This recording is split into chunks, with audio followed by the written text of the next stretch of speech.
आप सभी को मेरा नमस्कार। तो दोस्तों, आज मैं आपको सीताराम विवाह की दिव्य कथा के बारे में बताऊंगा, जिसमें श्री भगवान श्री राम ने दिव्य धनुष तोड़ा था विवाह के द्वार पर। तो चलिए स्टार्ट करते हैं। मिथिला नगरी उस समय धर्म, ज्ञान और वैभव की भूमि मानी जाती थी, जहां के राजा केवल एक महान शासक ही नहीं थे, बल्कि एक महान ज्ञानी और धर्मात्मा पुरुष भी थे। उनके राज्य में सुख, शांति और समृद्धि का वास था। प्रजा उन्हें पिता समान मानती थी।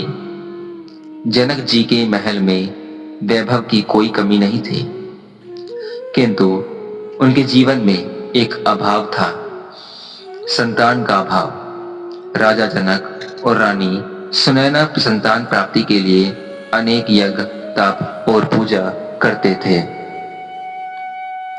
एक दिन राजा जनक ने अपने राज्य में वर्षा न होने पर, भूमि के सूख जाने पर स्वयं खेत जोतने का संकल्प किया। प्राचीन काल में राजा प्रजा के सुख दुख में सहभागी होते थे। जहां जनक जी ने हल उठाया और यज्ञ भूमि को जोतना आरंभ किया। जैसे ही हल की नोक भूमि में चली, अचानक धरती से एक अद्भुत प्रकाश प्रकट हुआ। राजा जनक ने आश्चर्य से देखा कि भूमि से एक दिव्य कन्या प्रकट हुई है। उस कन्या का मुख पूर्णिमा के चंद्रमा की भांति तेजस्वी था। उसकी आंखों में अलौकिक प्रकाश था। राजा जनक उस बालिका को देखकर विस्मित रह गए।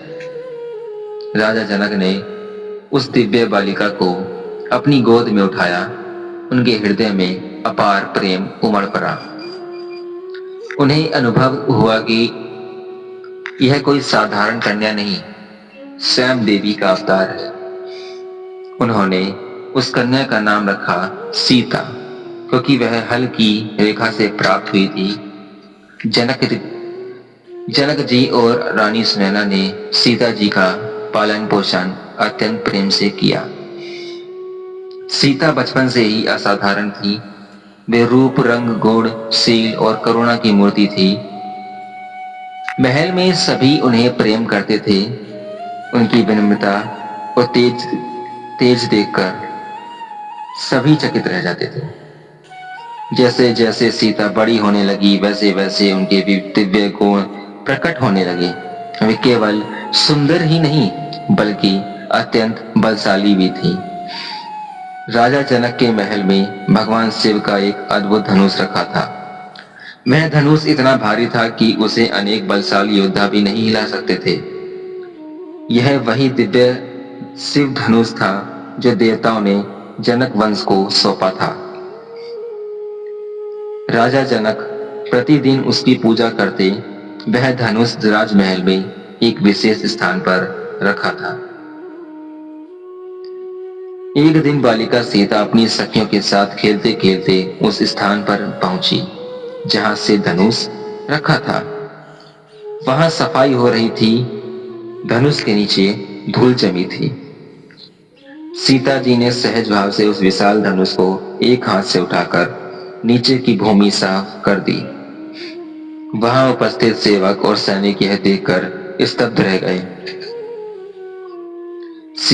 जिस धनुष को बड़े बड़े वीर हिला नहीं सकते थे, उसे बालिका सीता ने सहजता से, बड़े प्यार से उठा लिया था।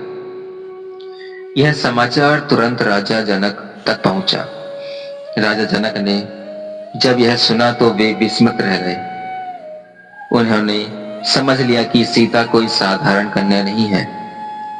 उसी समय उनके मन में विचार आया कि सीता का विवाह उसी पुरुष से होगा जो इस शिव धनुष को उठाकर उस पर प्रत्यंचा से चढ़ा सके।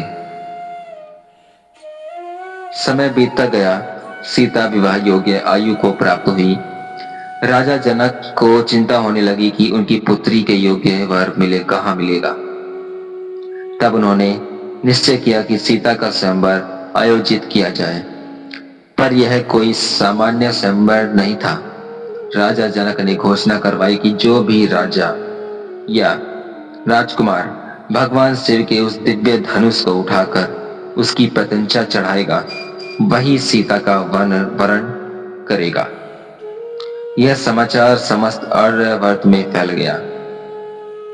दूर दूर के राज्यों में यह चर्चा होने लगी कि मिथिला में राजकुमारी सीता का स्वयंवर होने वाला है। सभी राजा और राजकुमार उत्साहित हो उठे। हर किसी को अपने बल और पराक्रम पर गर्व था। अनेक वीरों ने निश्चय किया कि वे मिथिला जाकर शिव धनुष उठाएंगे और सीता से विवाह करेंगे। उधर उसी समय अयोध्या में महाराज दशरथ के पुत्र श्री राम और लक्ष्मण ऋषि विश्वामित्र के साथ वन में राक्षसों का वध कर रहे थे। श्री राम मर्यादा, शौर्य और विनम्रता के अद्भुत संगम थे। उन्होंने ताड़का और अन्य राक्षसों का वध करा, ऋषियों के यज्ञ की रक्षा की। ऋषि विश्वामित्र श्री राम की दिव्यता को जानते थे। वे समझ चुके थे कि मिथिला में होने वाला स्वयंवर केवल श्री राम के लिए ही है। एक दिन ऋषि विश्वामित्र ने श्री राम और लक्ष्मण से कहा, वत्सो, मिथिला में राजा जनक ने एक महान यज्ञ और स्वयंवर का आयोजन किया है। वहां भगवान शिव का धनुष रखा है, हमें वहां चलना चाहिए। गुरु की आज्ञा पाकर श्री राम और लक्ष्मण प्रसन्नता से मिथिला की ओर चल पड़े। मार्ग में वे अनेक आश्रमों से होते हुए आगे बढ़े। ऋषि विश्वामित्र उन्हें मार्ग में विभिन्न कथाएं सुनाते जाते थे। श्री राम और लक्ष्मण अत्यंत विनम्रता से गुरु की सेवा करते हुए आगे बढ़ते रहे।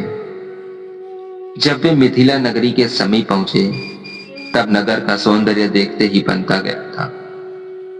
सड़कों को सजाया गया था, हर ओर उत्सव का वातावरण था। राजमहल को फूलों और ध्वजों से सजाया गया था। देश विदेश से राजा और राजकुमार मिथिला पहुंचे चुके थे। सभी अपने अपने बल का प्रदर्शन कर रहे थे। जनकपुरी में यह चर्चा की, कौन शिव धनुष उठाकर राजकुमारी सीता का वरण करेगा। उसी समय सीता जी महल की बालकनी से नगर की सजावट देख रही थी। तभी उनकी दृष्टि पहली बार राम पर पड़ी। श्री राम गुरु विश्वामित्र के साथ नगर में प्रवेश कर रहे थे। उनके मुख जी पर तेज नेत्रों में करुणा और व्यक्तित्वता में दिव्यता झलक रही थी। सीता जी उन्हें देखते ही मंत्रमुग्ध हो गईं। उनके हृदय में एक अद्भुत शांति और प्रेम का संचार हुआ। उन्हें अनुभव हुआ मानो यही उनके जीवन साथी हैं। उधर श्री राम ने भी पुष्प वाटिका में सीता जी को देखा। दोनों के हृदय में एक पवित्र प्रेम का अंकुर फूटा। यह कोई सांसारिक आकर्षण नहीं था, यह स्वयं लक्ष्मी और नारायण का दिव्य मिलन था, जो नीति द्वारा निर्धारित था। राजा जनक ने सभी अतिथियों का आदर पूर्वक स्वागत किया। स्वयंवर का दिन निकट आ गया। राज्यसभा में शिव धनुष को लाया गया। वह धनुष इतना विशाल और भारी था कि उसे लाने के लिए अनेक बलवान पुरुषों की आवश्यकता पड़ी। सभा में उपस्थित सभी राजाओं ने उसे देखकर आश्चर्य किया। हर राजा के मन में आत्मविश्वास था, किंतु उस धनुष की महिमा देखकर कई लोग भयभीत भी थे। फिर भी सभी को विश्वास था कि वे प्रयास करेंगे। सभा में सीता जी की वरमाला लेकर उपस्थित हुई। राजा जनक ने घोषणा की, हे राजाओं और राजकुमारों, जो वीर इस शिव धनुष को उठाकर प्रत्यंचा चढ़ाएगा, वही मेरी पुत्री सीता का वरण करेगा। सभा में उत्सुकता छा गई। एक एक करके बलशाली राजा आगे आने लगे। राजा जनक की विशाल सभा वीर राजाओं, राजकुमारों, ऋषियों और विद्वानों से भरी हुई थी। राजमहल के मध्य भगवान शिव का वह अद्भुत धनुष रखा था, जिसकी महिमा तीनों लोकों में प्रसिद्ध थी। वह धनुष केवल एक अस्त्र नहीं था, बल्कि भगवान शिव की दिव्य शक्ति का प्रतीक था। सभा में उपस्थित सभी वीर उस धनुष को देख रहे थे। हर दिन के मन में उत्साह भी था और भय भी। राजा जनक ने गंभीर स्वर में घोषणा की, हे आर्यावर्त के वीर राजाओं ने और राजकुमारों, जो इस दिव्य शिव धनुष को उठाकर उस पर प्रत्यंचा चढ़ाएगा, वही मेरी पुत्री सीता का वरण करेगा। घोषणा सुनते ही सभा में हलचल मच गई। सबसे पहले एक बलशाली राजा आगे बढ़ा। उसने आत्मविश्वास से धनुष को पकड़ने का प्रयास किया। उसने पूरी शक्ति लगाई, पर धनुष अपनी जगह से तनिक भी नहीं हिला। उसका चेहरा शर्म से झुक गया और वह पीछे हट गया। इसके बाद दूसरा राजा आया। वह अपने राज्य में महान योद्धा माना जाता था। उसने भी पूरी ताकत लगाई, किंतु शिव धनुष मानो पर्वत के समान अचल था। वह भी असफल होकर लौट गया। एक एक कर अनेक राजा और राजकुमार आगे आए। किसी ने दोनों हाथों से प्रयास किया, किसी ने अपने बल का प्रदर्शन किया, किंतु कोई भी उस धनुष को हिला तक नहीं सका। सभा में बैठे लोग आश्चर्यचकित थे। जिन राजाओं की पराक्रम की कथाएं सुनी जाती थी, वे भी शिव धनुष के सामने असहाय दिखाई दे रहे थे। कुछ राजाओं ने मिलकर भी प्रयास किया, पर धनुष हिला तक नहीं। उनका अभिमान चूर हो गया। सभा में सन्नाटा छा गया। सीता जी वरमाला लिए खड़ी थी।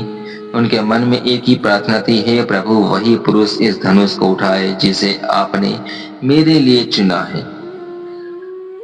राजा जनक के मन में चिंता बढ़ने लगी। उन्होंने सोचा कि यदि कोई भी इस धनुष को न उठा सका तो सीता का विवाह कैसे होगा। वे व्याकुल होकर बोले, क्या पृथ्वी वीरों से रिक्त हो गई है? क्या कोई ऐसा पुरुष नहीं जो इस धनुष को उठा सके? राजा जनक के ये वचन सुनकर लक्ष्मण जी के नेत्रों में क्रोध ही चमक आ गई। वे श्री राम के छोटे भाई थे और अपने भ्राता की महिमा जानते थे। उन्होंने क्रोध में कहा, राजन, यदि मेरे भ्राता यानी कि मेरे भाई श्री राम की आज्ञा हो तो मैं इस धनुष को गेंद की तरह उठा सकता हूं। लक्ष्मण के वचन सुनकर सभी चकित रह गए। ऋषि विश्वामित्र मुस्कुराए, क्योंकि वे जानते थे कि समय आ चुका है। ऋषि विश्वामित्र ने श्री राम से कहा, वत्स राम, उठो और भगवान शिव के धनुष का सम्मान करो। गुरु की आज्ञा पाकर श्री राम अत्यंत विनम्रता से उठे। उनके मुख पर न गर्व था न उत्साह का प्रदर्शन, केवल गुरु आज्ञा का पालन करने की शांति थी। सभा में सभी की निगाहें श्री राम पर टिक गई। सीता जी की धड़कनें तेज हो गई। उन्हें ऐसा लग रहा था मानो उनके जीवन की सबसे बड़ी घड़ी आ गई हो। श्री राम धीरे धीरे शिव धनुष के पास गए। पहले उन्होंने मन ही मन भगवान शिव को प्रणाम किया, फिर गुरु, विश्वामित्र और सभी सभा में उपस्थित ऋषियों को अपना नमन किया। इसके बाद सहज भाव से धनुष को हाथ लगाया। जिस धनुष को बड़े बड़े राजा हिला नहीं सके थे, श्री राम ने उसे ऐसे उठा लिया मानो वह अत्यंत हल्का हो। सभा में आश्चर्य की लहर दौड़ गई। सबके मुख खुले रह गए। राजा जनक, सीता, लक्ष्मण, ऋषि सभी यह अद्भुत दृश्य देख रहे थे। श्री राम ने शांत भाव से धनुष उठाया और प्रत्यंचा चढ़ाने लगे। जैसे ही उन्होंने धनुष को मोड़ा, अचानक एक भीषण गर्जना हुई। धड़ाम! शिव धनुष बीच में से टूट गया। उस धनुष के टूटने की ध्वनि इतनी प्रचंड थी कि पृथ्वी कांप गई, आकाश गूंजा, देवताओं ने पुष्प वर्षा करनी शुरू कर दी। ऋषि मुनि जय श्री राम के उद्देश्य करने लगे। सभा आनंद और विस्मय से भर उठी। सीता जी के मुख पर आनंद और श्रद्धा का प्रकाश फैल गया। उनकी आंखों में प्रेम और भक्ति के आंसू आ गए। उन्हें अनुभव हुआ कि यही उनके आराध्य हैं, यही वह पुरुष है जिन्हें स्वयं ईश्वर ने इनके लिए चुना है। राजा जनक आनंद से भर उठे। उनकी वर्षों की चिंता समाप्त हो गई। उन्होंने प्रसन्न होकर, आज मैंने अपनी प्रतिज्ञा सफल होते देखी। श्री राम ही मेरी पुत्री सीता के योग्य वर हैं। सीता जी हाथों में वरमाला लेकर श्री राम के पास गई। उनका हृदय प्रेम और लज्जा से भरा था। श्री राम विनम्र भाव से खड़े थे। सभा में दिव्य शांति छा गई। कंपित हाथों से सीता जी ने श्री राम के गले में वरमाला डाल दी। उसी क्षण देवताओं ने आकाश से पुष्प वर्षा की। चारों ओर जय सीताराम का घोष गूंजा। मिथिला नगरी आनंद से भर गई। उधर अयोध्या में महाराज दर्शन को जब यह समाचार मिला, महाराज दशरथ को जब यह समाचार मिला कि श्री राम ने सिर धनुष भांग कर सीता का वरण किया, तो वे अत्यंत प्रसन्न हुए। उन्हें मिथिला आने का निमंत्रण भेजा गया। महाराज दशरथ अपने परिषद गुरुओं और विशाल बारात के साथ मिथिला पहुंचे। जनकपुरी को भव्य रूप से सजाया गया। गलियों में फूल बिछाए गए, दीप जलाए गए। संपूर्ण नगर उत्सव में डूब गया। राजा जनक ने महाराज दशरथ का भव्य स्वागत किया। दोनों राजाओं का मिलन अत्यंत भावुक और मंगलमय था। जनक जी ने कहा, आज मेरी पुत्री का विवाह ऐसे कुल में हो रहा है जो धर्म, मर्यादा और आदर्श का प्रतीक है। विवाह की तैयारियां आरंभ हुई। केवल श्री राम सीता की ही नहीं, बल्कि लक्ष्मण का विवाह उर्मिला से, भरत का विवाह मांडवी से और शत्रुघ्न का विवाह श्रुतकीर्ति से निश्चित हुआ। मिथिला और अयोध्या दोनों कुलों में हर्ष की लहर दौड़ गई। विवाह मंडप को अत्यंत सुंदर सजाया गया। वेद मंत्रों की ध्वनि वातावरण में गूंज रही थी। ऋषि मुनि देवता और समस्त जन इस दिव्य विवाह के साक्षी बने। जब श्री राम और सीता विवाह मंडप में आए, तब ऐसा प्रतीत हो रहा था मानो स्वयं लक्ष्मी नारायण विराजमान हो। अग्नि को साक्षी मानकर दोनों ने सप्तपदी ली। प्रत्येक फेरे के साथ उनका दिव्य बंधन और दृढ़ होता गया। राजा जनक ने भावुक होकर कन्यादान किया। उनकी आंखों में आंसू थे, पर हृदय आनंद से भर गया था। उन्होंने कहा, सीता केवल मेरी पुत्री नहीं, मेरे प्राण है। आज मैं इन्हें आपको समर्पित करता हूँ। श्री राम ने श्रद्धा और प्रेम से सीता को स्वीकार किया। यह केवल दो व्यक्तियों का विवाह नहीं था। यह धर्म और मर्यादा, प्रेम और त्याग, लक्ष्मी और नारायण का दिव्य मिलन था। विवाह संपन्न होते ही संपूर्ण मिथिला जय सिया राम के घोष की गूंज रही थी।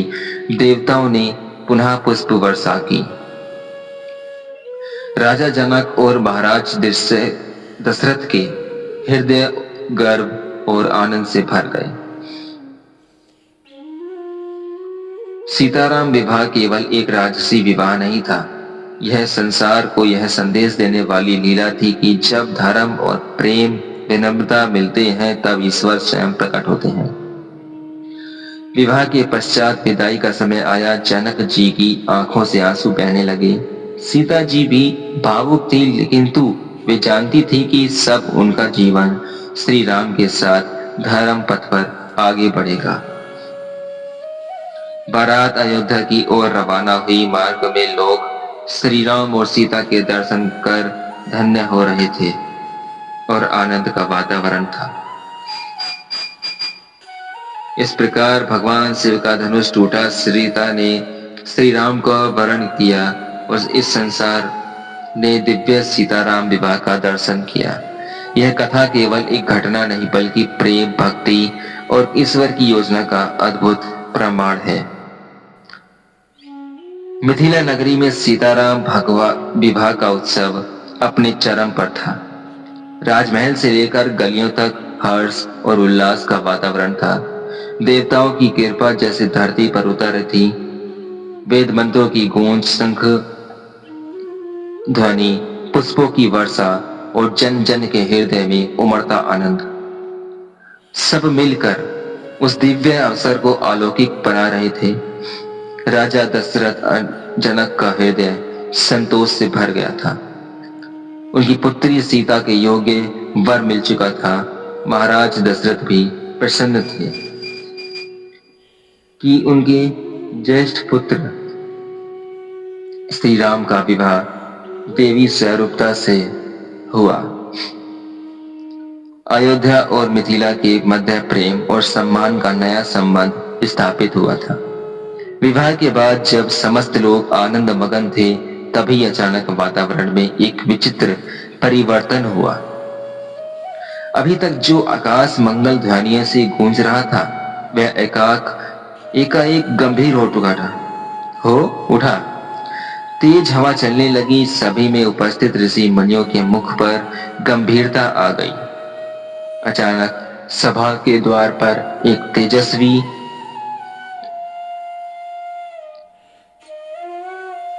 सभी के तपस्वी चेहरे पर प्रकट हुआ। उनके हाथ में परशु था। मुखमंडल तेज से दैदीप्यमान था। नेत्रों में अग्नि की ज्वाला जैसी चमक थी। उनकी उपस्थिति मात्र में से सभा में भय और मौन छा गया था। वे थे भगवान परशुराम। परशुराम भगवान विष्णु के अंशावतार और महादेव के परम भक्त थे। वे अत्यंत क्रोधी किंतु धर्मनिष्ठ थे। भगवान शिव के धनुष से उनका विशेष संबंध था। जैसे ही उन्हें ज्ञात हुआ कि मिथिला में किसी शिव धनुष तोड़ दिया है, वे क्रोध से भर उठे। सभा में प्रवेश करते ही परशुराम ने गर्जना की, किसने महादेव के धनुष को तोड़ने का दुस्साहस किया है। उनकी वाणी इतनी प्रचंड थी कि सभा में बैठे अनेक राजा भयभीत हो उठे। अभी कुछ क्षण पहले जो लोग उत्सव मना रहे थे, वे अब मौन हो गए। राजा जनक सहित सभी के मन में चिंता उत्पन्न हो गई। परशुराम का क्रोध देखकर महाराज दशरथ भी चिंतित हो उठे। वे जानते थे कि परशुराम महान तपस्वी है और उनका क्रोध भयंकर परिणाम ला सकता है। सभा में सन्नाटा छा गया। तभी लक्ष्मण जी आगे बढ़े। वे पराक्रमी और निवृत्त थे। उन्होंने परशुराम की गर्जना सुनी और उनके भीतर क्षत्रिय तेज जाग उठा। उन्होंने विनम्र किंतु दृढ़ स्वर में कहा, भगवान, यह धनुष पुराना था, स्पर्श करते ही टूट गया। इसमें इतना क्रोध क्यों? लक्ष्मण के बाद शब्द सुनते ही परशुराम का क्रोध और बढ़ गया। उनके नेत्र लाल हो गए। उन्होंने कहा, बालक, तुम जानते नहीं कि यह शिव जी का धनुष था। इसे तोड़ना साधारण बात नहीं। जिसने इसे तोड़ा है वह मेरे सामने आए। लक्ष्मण फिर बोले, धनुष टूटा है, कोई अपराध नहीं हुआ। यदि वह इतना प्रिय है तो किसी सुरक्षित स्थान पर रखना चाहिए था। लक्ष्मण जी को तीखे वचन सुनकर सभा स्तब्ध रह गई। सभी को भय था कि कहीं परशुराम का क्रोध प्रलय न बन जाए। तभी श्री राम आगे बढ़े। उनके मुख पर अद्भुत शांति थी। उन्होंने विनम्रता से कहा, से परशुराम को प्रणाम किया और मधुर स्वर में कहा, भगवान, शिव धनुष मेरे हाथों से टूटा है। यदि इसमें कोई अपराध हुआ हो तो मैं आपकी शरण में हूँ। श्री राम ने विनम्रता से सभा का वातावरण बदल दिया। जहाँ लक्ष्मण के शब्दों में वीरता थी, वहीं श्री राम के वचनों में मर्यादा और शांति थी। परशुराम ने श्री राम की ओर देखा। उन्होंने श्री राम से असाधारण तेज दिखाई दिया, किंतु उनका क्रोध शांत नहीं हुआ। उन्होंने कहा, यदि तुमने शिव धनुष तोड़ा है तो यह विष्णु धनुष लो और इसे चढ़ाकर दिखाओ, तभी मैं तुम्हारी शक्ति और स्वीकार करूंगा। यह कहकर परशुराम ने अपना दिव्य विष्णु धनुष श्री राम को सौंपा। यह धनुष भी अत्यंत दिव्य और शक्तिशाली था। उसे उठाना भी असाधारण वीरता का कार्य था। सभा में सबकी दृष्टि श्री राम पर टिक गई। सभी जानना चाहते थे कि अब क्या होगा। श्री राम ने अत्यंत सहजता से विष्णु धनुष को हाथ में लिया। उन्होंने उसे उठाया और उसी शांति के साथ उस पर प्रत्यंचा चढ़ा दी। यह देखकर परशुराम स्तब्ध रह गए। फिर श्री राम ने मुस्कुराकर कहा, भगवान, प्रत्यंचा चढ़ गई है, अब बताइए बाण कहां चलाऊं?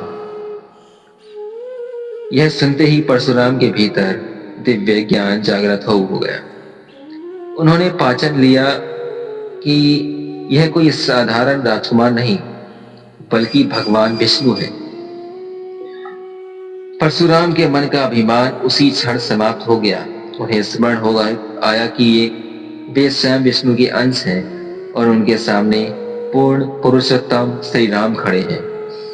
उनका क्रोध शांत हो गया। उसके नेत्र में श्रद्धा भर आई। वे श्री राम के चरणों में झुक गए और बोले, प्रभु, अब मैं समझ गया कि आप कौन हैं। आप स्वयं नारायण हैं। मेरा अभिमान तोड़ने और मुझे सत्य का बोध कराने के लिए आपने यह लीला की है। सभा में उपस्थित सभी लोग यह दृश्य देखकर विस्मित रह गए। जो परशुराम कुछ क्षण पहले क्रोध से प्रज्वलित था, वे अब श्री राम के चरणों में नतमस्तक थे। श्री राम ने प्रेम पूर्वक परशुराम को उठाया और सम्मान दिया। श्री राम ने कहा, भगवान, आप हमारे पूज्य हैं। आपका आशीर्वाद ही हमारी शक्ति है।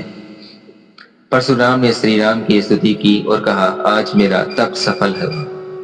मैंने स्वयं प्रभु के दर्शन किए। अब मेरा कार्य पूर्ण हुआ।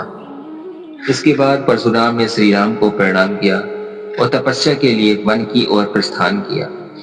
उनके जाते ही सभा में पुनः आनंद लौट आया। सभी ने अनुभव किया कि श्री राम केवल एक वीर राजकुमार नहीं, स्वयं ईश्वर हैं। महाराज दशरथ के हृदय से चिंता दूर हो गई। राजा जनक ने यह देखकर और भी अधिक श्रद्धा अनुभव की। सीता जी के नेत्रों में गर्व था, प्रेम था। वे जानती थी कि उनके स्वामी साधारण मनुष्य नहीं, स्वयं धर्म की मूर्ति है। इसके बाद बारात अयोध्या की ओर रवाना हुई। मार्ग में हर नगर और गांव के लोग श्री राम और सीता के दर्शन के लिए उमड़ पड़े। सभी उनके लिए दिव्य रूप को देखकर धन्य हो रहे थे। अयोध्या पहुंचने पर समस्त नगर उत्सव में डूब गया। महारानी कौशल्या, कैकेयी और सुमित्रा ने बहुओं का स्वागत किया। महलों को दीपों और पुष्पों से सजाया गया। सीता जी ने अयोध्या में प्रवेश किया तो ऐसा लगा जैसे स्वयं लक्ष्मी जी ने अयोध्या में पदार्पण किया हो। प्रजा ने हर्ष से उनका स्वागत किया। श्री राम और सीता का दिव्य युगल अयोध्या की शोभा बन गया। शिव धनुष टूटने से लेकर परशुराम के अभिमान भंग तक की यह लीला संसार को यह संदेश देती है कि विनम्रता ही सच्चे शक्ति है। जहाँ अहंकार होता है वहाँ क्रोध जन्म लेता है, पर जहाँ श्री राम जैसी मर्यादा और नम्रता होती है वहाँ सबसे बड़ा क्रोध भी शांत हो जाता है। श्री राम ने न केवल सिद्ध धनुष तोड़ा बल्कि परशुराम के मन का अहंकार भी तोड़ा। यही ईश्वर की लीला है। वे बाहरी विजय के साथ साथ हृदय की विजय भी करते हैं। मिथिला से अयोध्या लौटती हुई बारात के मार्ग में आनंद की धारा बह रही थी। राजा जनक ने अत्यंत प्रेम और सम्मान के साथ अपनी पुत्रियों को विदा किया। यद्यपि विदाई का क्षण अत्यंत भावुक था, परंतु जनक जी के हृदय में संतोष था कि उनकी पुत्रियां धर्म, मर्यादा और आदर्श के घर जा रही हैं। जब श्री राम, सीता, लक्ष्मण, उर्मिला, भरत, मंडली, शत्रुघ्न और श्रुतकृति अयोध्या की सीमा के निकट पहुंचे तब पूरे नगर में उत्साह की लहर दौड़ उठी। हर गली को फूलों को सजाया गया था। द्वार द्वार पर रंगोली बनाई गई थी। मंदिरों में घंटी बज रहे थे, स्त्रियां मंगल गीत गा रही थी। ऐसा लग रहा था मानो अयोध्या और स्वयं आनंद से झूम रही हो।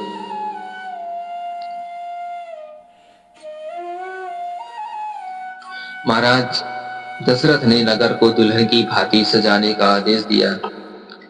राजमहल के प्रवेश द्वार पर भव्य स्वागत की तैयारी थी। महारानी कौशल्या, कैकेयी और सुमित्रा अपनी नई बहुओं के स्वागत के लिए उत्सुक थी। जब बारात राजा महल पहुंची तब शंखनाद हुआ, वेद मंत्रों की ध्वनि गूंज उठी और पुष्पों की वर्षा होने लगी। महारानी कौशल्या ने आरती की थाल लेकर श्री राम और सीता का स्वयं स्वागत किया। उनकी आंखों में प्रसन्नता के आंसू थे। सीता जी ने विनम्रता से चरण स्पर्श किया। कौशल्या जी ने उन्हें हृदय से लगा लिया। उन्हें ऐसा लगा मानो स्वयं देवी लक्ष्मी उनके घर आई हो। कैकेयी और सुमित्रा ने भी अपनी बहुओं का स्वागत अत्यंत स्नेह से किया। सीता जी के अयोध्या प्रवेश के साथ ही महल में नई ऊर्जा और दिव्यता का संचार हुआ। उनका स्वभाव विनम्र, मधुर और सेवा भाव से पूर्ण था। उन्होंने अपने मधुर व्यवहार से शीघ्र ही सभी का हृदय जीत लिया। सफलता में उत्सव का वातावरण कई दिनों तक बना रहा। नगरवासी अपने प्रिय राम और उसी अर्धांगिनी सीता के दर्शन के लिए उमड़ते रहे।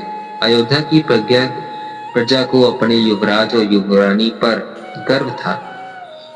सीता जी केवल रूप में ही नहीं, गुणों में भी अद्वितीय थी। वे बड़े आदर से महर्षियों की सेवा करती थी। कौशल्या जी के प्रति उनका विशेष सम्मान था। वे महल की परंपराओं की सीख को सीखती और सभी के प्रति प्रेमपूर्ण व्यवहार रखती। श्री राम और सीता का दाम्पत्य जीवन आदर्श प्रेम और मर्यादा से उदाहरण था। उनके संबंध में केवल पति पत्नी का प्रेम नहीं था, बल्कि गहरा सम्मान और आत्मिक एकता थी। श्री राम सीता का अत्यंत आदर करते थे।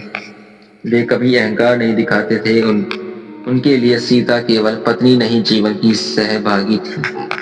वही सीता जो श्री राम को आराध्य के समान मानती थी। दोनों के बीच ऐसा गहरा सामंजस्य था कि बिना बोले भी एक दूसरे के मन की बात समझ जाते थे। उनका प्रेम सांसारिक आकर्षण पर आधारित नहीं था, वह धर्म, त्याग और आत्मिक एकता पर आधारित था। अयोध्या की प्रजा जब श्री राम और सीता को साथ देखती तो उन्हें ऐसा लगता जैसे धर्म और करुणा साथ साथ चल रहे हो। धर्म के तेज मर्यादा थी और सीता की कोमलता में शक्ति। राजमहल में चारों भाइयों और उनकी पत्नियों के कारण आनंद था वातावरण का।